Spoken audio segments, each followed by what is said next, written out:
Hey everybody, welcome back to Giant Talk, the world's first OKR podcast, brought to you alongside the awesome guys at Coan, of course. And today I'm delighted to have joining me Matt Fornaciari. Apologies, Matt, if I've just completely made a mess of the pronunciation of your surname there. It's pretty close. It'll do, right? It'll do. So Matt joins us from a company called Gremlin, where he's the CTO. And interestingly, Gremlin are a remote working company, by default, not just enforced by COVID-19. And today, Matt and I really are going to talk about why OKRs work remotely, not just when it's enforced. But before we get into that, though, Matt, tell us, a bit about yourself, your background, and who Gremlin are and what you guys do there. Yeah, 100%. Yeah, so as Lawrence mentioned, my name is Matt Fornaciari, but most people will just call me Forni. I am the co-founder and CTO of Gremlin, which we are a company focused on increasing reliability for our customers. And we do that, primarily with chaos engineering as the linchpin. So the idea is, as folks are migrating off of bare metal into the cloud or whatever their kind of the latest initiative is, making sure that they're doing it not only quickly and safely, but like in a reliable manner. So building reliability into the software engineering lifecycle. Before starting Gremlin, I did this back at Amazon and Salesforce. And this was back when Amazon was just the retail website. And so whenever Amazon went down, it was a lot of money. So we learned very quickly that we had to be proactive and go out and test things in a proactive way, which is sort of where the idea of chaos engineering came from, having these sort of controlled chaos experiments to make sure that you're prepared when things go wrong in the real world. So eventually spun that out, started Gremlin, and that was 5 years ago. So here we are today. Fantastic. So you just had your 5th birthday, have you? About to. I say 5 years. It's we'll be 5 in, I believe it's January 28th. So coming up. Fantastic. Not too far away at all. Not too far. And what's your role there then, Matt? I am the CTO and co-founder. So it's a different role, kind of depending on which aspect, which timeline in the company we're talking about. It was originally our chief architect, then VP of engineering, products and back and forth. So the CTO role in and of itself, and I was talking about this the other day, is it's a little bit fluid and it kind of requires filling in some of the gaps. Right now it's managing all of R&D, product engineering, security, that whole sort of shebang. So just give us a quick 30-second elevator pitch then on what chaos engineering is, because I don't think it'll be something that's familiar to all our listeners. Yeah, 100%. So chaos engineering is the practice, and we emphasize that word because it really is a practice. It's something you have to continually get better at, like yoga or something. But it's the practice of going out and proactively breaking things, causing a little chaos in your environment so that you can validate some of the assumptions that you have about how things will behave. A lot of us spend a lot of time setting up all of these resilience mechanisms and making sure that we have redundancy, but never actually go about testing that failovers will happen or that we're resistant to CPU or memory spikes. And these are the kind of things that happen, in the real world on the day-to-day. So the idea is for chaos engineering is go out proactively, have some controlled chaos, some experiments to make sure that what you think will happen actually does. Fantastic. It sounds like an exciting space. I mean, chaos engineering, even just as a term, is great, isn't it? I mean, it feels a little bit kind of juxtaposed almost. I think is why it kind of sparks the interest in anyone that hears it. So it sounds like you guys are doing some really cool stuff. Yeah, 100%. We like to think so. And so do our customers. Yeah, I'm sure. So tell us when you first came across OKRs then, Matt. Yeah, actually, I came across OKRs. I've heard of the term OKR a bunch from way back when. I lived with some Googlers at the time, and as I'm sure we all know, OKRs are a big component of Google. But I didn't really start getting into them until I read Measure What Matters, which I'm sure a lot of folks listening have heard of. But I started reading that kind of at the beginning of the pandemic, just as a way, when you're in the startup world, you have no shortage of opportunities to go pursue. And really what you have to do in order to pursue some of them well is figure out what you say no to. And that was kind of what struck a chord with me with OKRs. We want to do everything, I think, inherently, sort of as human beings, and especially in the startup world, we want to chase everything. But OKRs really give you that sort of license to say, no, this is what's important. We're not going to go chase this other opportunity, at least not now. And so that's when I sort of stumbled across OKRs as a mechanism to really define what is important. Conversely, sort of what is not, at least at present, to the business, and really communicate that across teams and make sure the entire organization is on board, and understands. Yeah, that's really interesting that's kind of the thing that you were looking for when approaching OKRs, because it's one of the most common pieces of feedback I get from my clients, or byproduct of OKRs. People didn't realize they were going to get that when they implemented them, that permission to say no. And it's such almost a feeling of freedom once you realize you can do that, isn't it? It is. And I think you kind of hit the nail on the head, like permission to say no. I think oftentimes there's there's sort of an intent or an impetus to always say yes to everything, right? To say yes and to everything that's kind of coming in the door. And really, at least at this stage in a startup, and honestly, at least in my experience, any stage of a company, you can't do everything and do it well. So empowering folks to, one, understand what is important, and then two, be able to say, like, how does this relate to the top line for the company? How does this relate to our top line OKRs? How does this relate into the objectives we're talking about? And really think about that critically. I think, honestly, it just spurs some more creative thinking and allows for folks to, either say this doesn't help or this does, but not in the way we thought it did. Maybe it relates a little bit more in this realm, or helps a little bit more in the marketing focus, that sort of thing. Yeah, absolutely. And I think you hit on an important point there as well. And I've seen it in businesses that I've worked in, where the leaders are constantly telling the employees that everything is important. Everything that happens is super important. And people just kind of stop believing you. And the next thing is important. And people kind of don't care anymore that you think it's important as a leader, because you've said that about everything. Yep. And I guess OKRs provide that framework for showcasing what is truly important, especially in a startup world.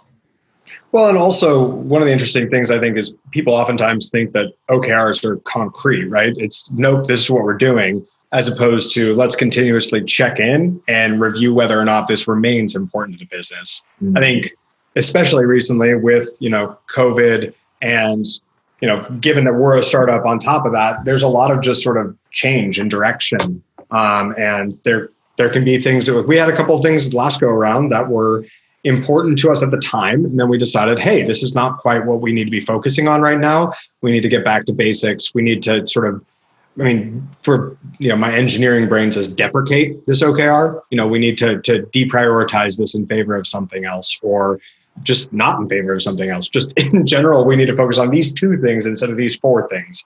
If that makes sense. Absolutely. Yeah. So how was your initial experience of rolling OKRs out within Gremlin then? We did too much. I think one of the things that Measure What Matters really advocates is kind of, as you're bringing this in, dip your toe in. Don't go kind of whole hog and then take on too much at once. I think that's also something I've just heard in general, and this is more anecdotal, but something that is more, it's more prevalent sort of at the beginning stages of OKRs. So we've kind of had more of a pendulum experience where it's like, cool, we'll very, very loosely define objectives, but maybe not as much of the like KRs. Then it was, okay, we're going to define these all very, very, very clearly, and we're going to dictate them from the top down. And that didn't go over quite, there was just too much kind of like getting bubbled up. And so we've kind of settled more in a kind of in between the two. But the first iterations, I think, everybody I talked to is like, oh yeah, it's going to take you at least 3 quarters to figure out OKRs. I think that's about right in terms of timeline. And did you get buy-in from the beginning from all the teams? Yeah. So we got buy-in, I think, from a lot of our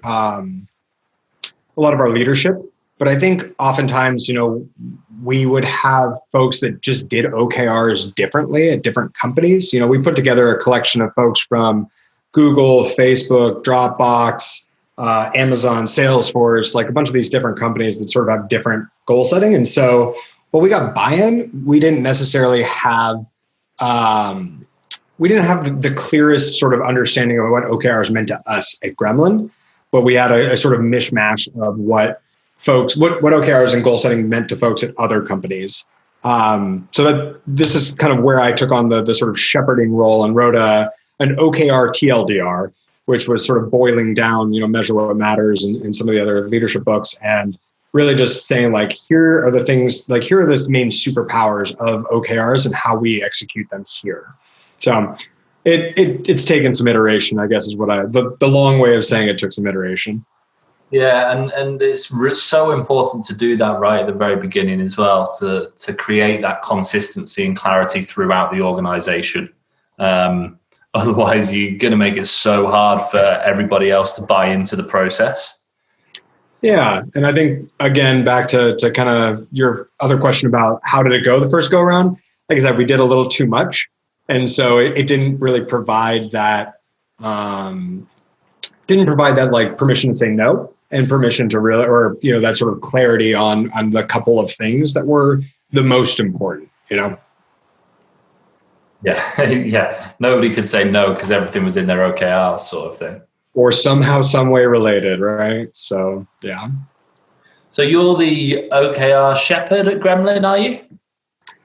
Yes, I'm hoping to, indoctrinate, for lack of better words, a few other folks. Mm-hmm. But for all intents and purposes, during the past quarter, I was sort of the shepherd, asking to make sure that we were updating all of the KRs as we track them, making sure that they were properly defined. I think it necessitates a team. I think, I've read in Measure What Matters just that like, there's one person that kind of does this. And I don't think that's the way to success necessarily. I think there needs to be a couple of folks bought in that can kind of all drive the process in order for it to be, more widely adopted. And I think that's just in general, sort of the more providing the context and allowing for folks to kind of sort of define their own OKRs that roll up to the company level OKRs. I think that's sort of how you build that buy-in.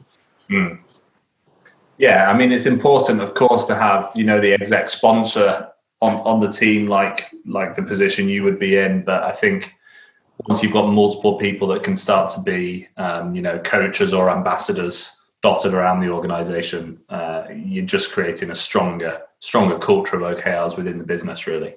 Right, exactly. And at the time, I think we were around 70 people. So, having one exec trying to just sort of run it down it just becomes almost a full-time job, right? So making sure that can kind of be dispersed a bit, but having one person that still kind of cares about it from at the exec level as a sponsor, I think is very, very helpful. Otherwise, you're kind of dead in the water from the get-go. Yeah, definitely. And, it's important for the coaches to have that exec sponsor they can lean on as well, because sometimes they'll be needing to actually crack the whip a little bit with the exec team. Yep. So which obviously isn't the easiest if you're not in the exec team yourself. So it is important that person is in place. Koan is a purpose-built solution for managing your OKRs. Helps your team achieve their objectives and key results, helps them get aligned, and it helps them stay engaged. Shared spreadsheets simply don't scale when you're using OKRs properly, and you're not going to have a maximum impact with them. But with Koan, you can scale your OKRs right across your entire company, keeping your team super motivated and moving everybody in the right direction. Roger, what's one of your favourite features about Koan? So the thing that I really love about Koan, and have done ever since I first saw it, was how it really puts the conversation around OKRs at the heart of the system, and it really helps stimulate that, which obviously brings really good collaboration. They've got this reflections feature which helps individuals really prepare for the team conversation which is going to come up, where the collaboration is going to take place. So that would definitely be the thing for me, which is the killer feature of the system. So how many people are in the organization now then, Matt? I believe it's about 65 right now. I'd have to check Rippling to get the exact number. But yeah, it's still, I mean, fairly sizable startup world. But, one of the things we kind of figured out early on is, there's been not necessarily early on, in sort of the recent past, there's been a shift more from Silicon Valley, in the sort of Silicon Valley mindset from just grow at all expenses and that sort of thing to more responsible growth, growing the team in line with ARR. And that's, something that one of our core values is frugality. And so, one of the things we want to do is make sure that we kind of adhere to that as we grow, right? It's kind of gone are the days of like growth at all costs, at least in the Valley right now.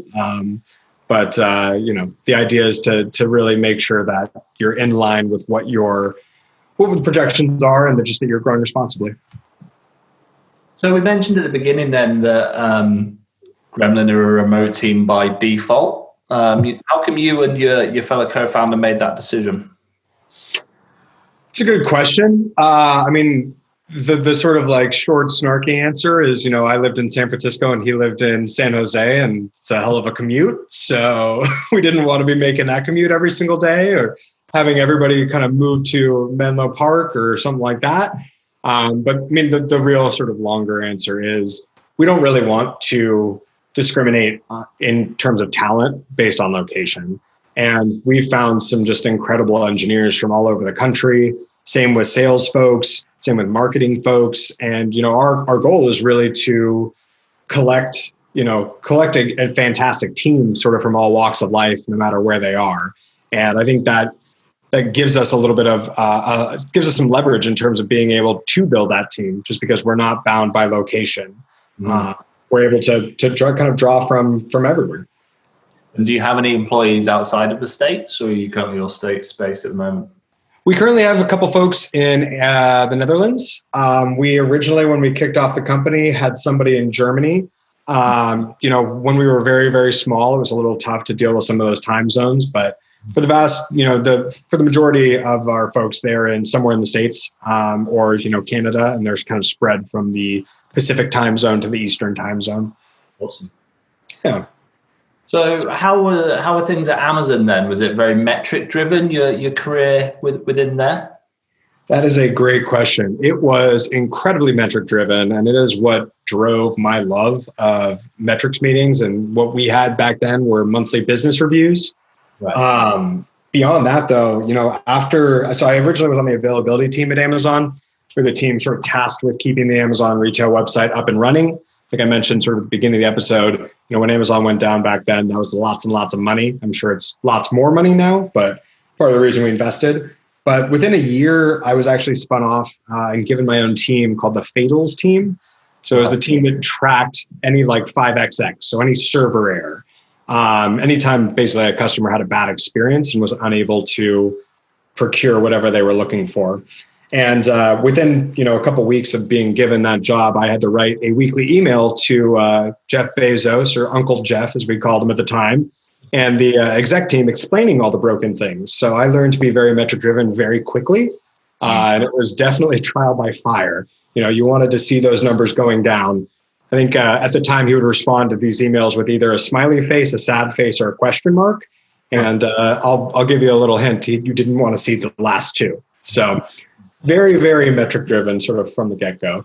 I guess, the way that links to OKRs really at this point then as well is that you learn very quickly to realize which metrics were important.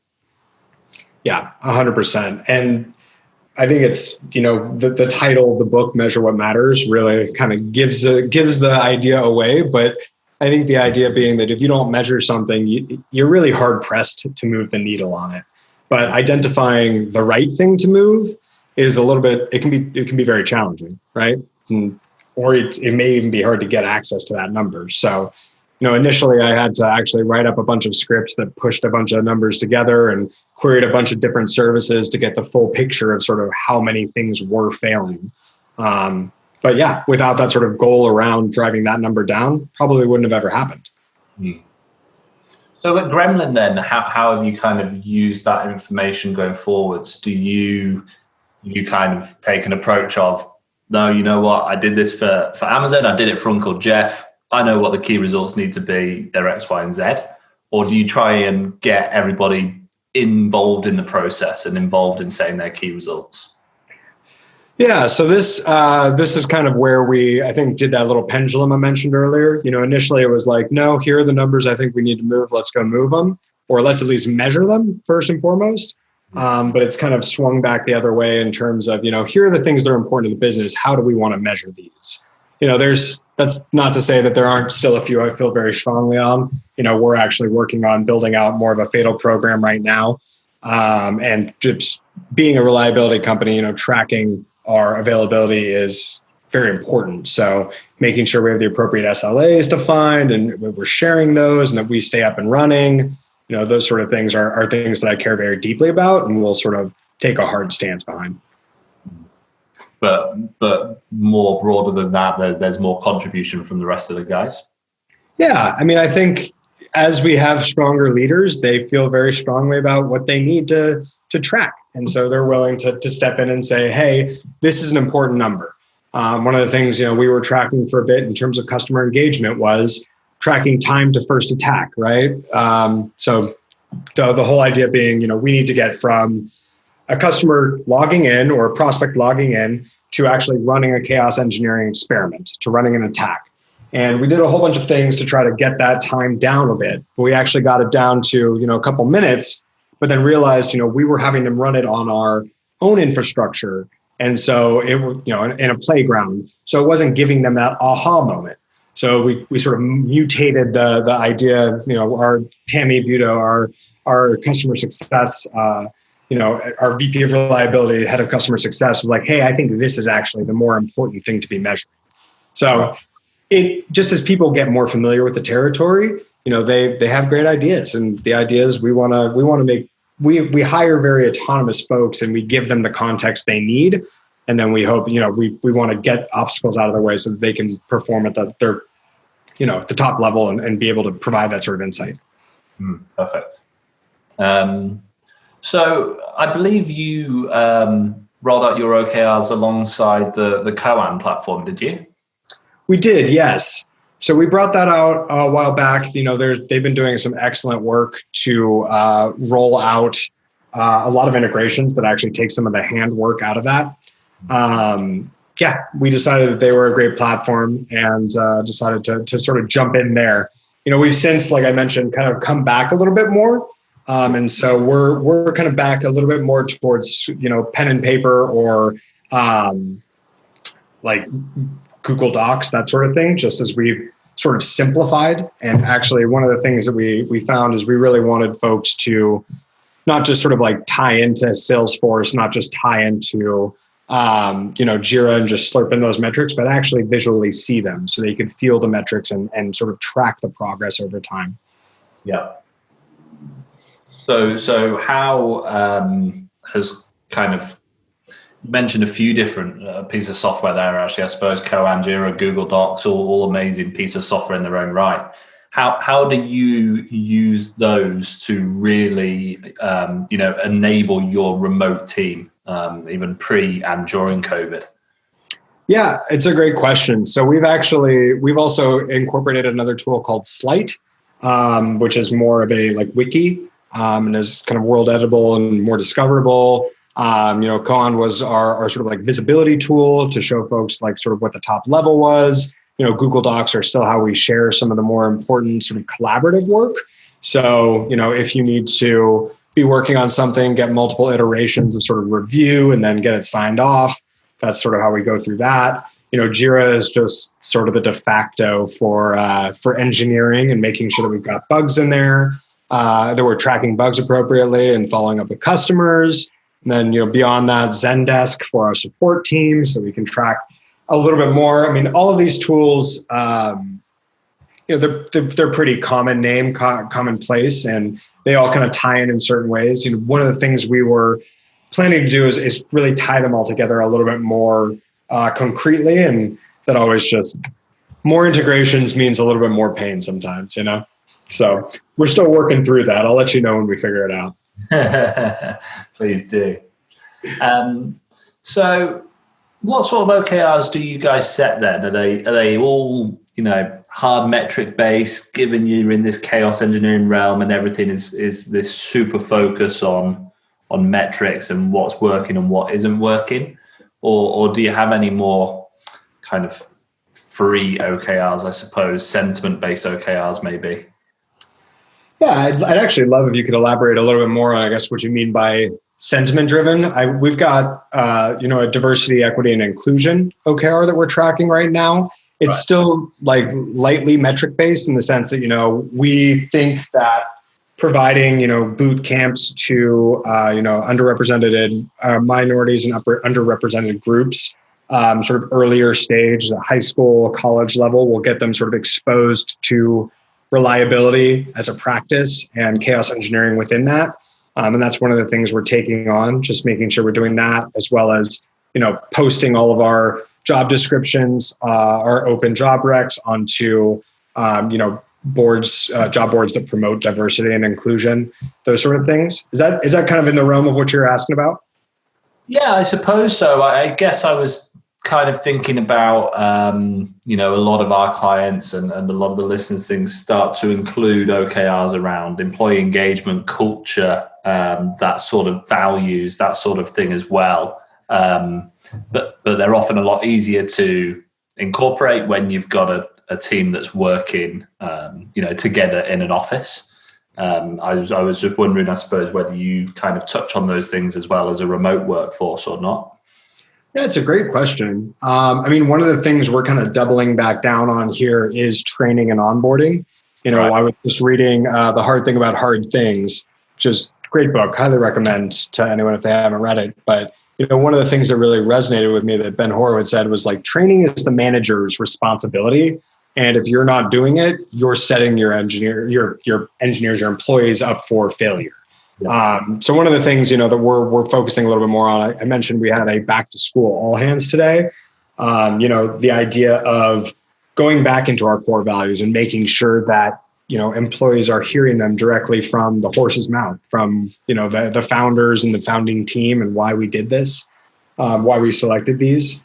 We haven't actually, it's a great point that you make, Lawrence. Like we haven't actually done a follow-up. We just had this morning, so there's still time. But we usually do send out surveys after our all hands, just to see sort of like how folks enjoyed it, if it helped them sort of understand a little bit better. But something a little bit more targeted towards, did this help you understand the core values? What would you say your grasp is on them? That sort of thing. I did send some of those out after the OKR training sessions I had, and was delighted to see, some of the understanding from folks kind of go up and to the right with respect to like what OKRs and how we run them. But it's hard. That's a hard thing to measure, It is. That's what I was going to come on to next. How if you'd found a way to measure it, but I suppose not.